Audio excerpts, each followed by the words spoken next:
আপনি রাজনৈতিক বক্তব্য কেন দেন? শেখ হাসিনা সবচেয়ে বড় ম্যালিশিয়াস ছিল বিএনপির এগেন্সটে কথা বলছে।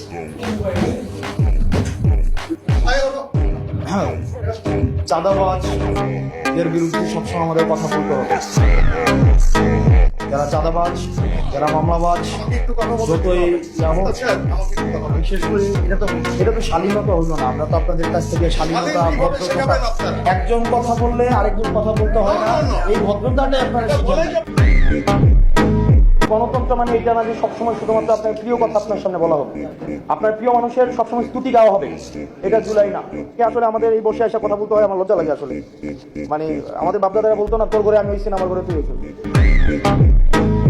আমাকে আপনি প্রশ্ন করবেন, আপনি যতক্ষণ পর্যন্ত প্রশ্ন অব্যাহত থাকবে ততক্ষণ পর্যন্ত আপনি রাইট রেখে থাকবেন। আর যখনই আপনার প্রশ্নের পরিবর্তে শুধুমাত্র স্তুতি গাওয়া হবে, জবাবদিহিতার পরিবর্তে স্বেচ্ছাচারিতা অব্যাহত থাকবে, তখন প্রত্যেকটা মানুষ হাসিনা হবে।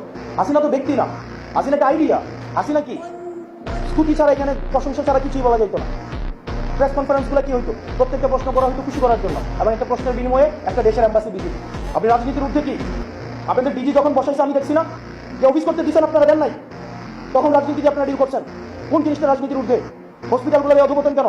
টেন্ডার বাণিজ্য হয় না, আপনি অস্বীকার করতে পারবেন। আমি আসনাদ আব্দুল্লাহ সাক্ষী, আপনাদের কোনো স্বাস্থ্য সেবার আমি 6টা মাস আমি ক্লোজলি ডিল করেছি। আপনাদের পোস্টিং প্রমোশন এগুলো রাজনৈতিকভাবে ডিল করা হয় না? আপনি বলতে পারবেন। এখন যারা ঢাকায় এসে প্রত্যেকটা দল কোনো না কোনো ভাবে হচ্ছে, যারা ভালো পোস্টিংগুলো পাচ্ছে কোনো না কোনো ভাবে হচ্ছে আপনার সম্ভাব্য যারা সরকারপন্থী সরকারে হবে তাদের অ্যালায়েন্স, এটাকে আপনি অস্বীকার করতে পারবেন? কোনোভাবে অস্বীকার করার সুযোগ নাই। আপনি যাই হন না কেন, যেই হন না কেন, আপনি আপনারা ভুলে যায় না আপনি 5 আগস্ট পরবর্তী সময়ে কথা বলছেন।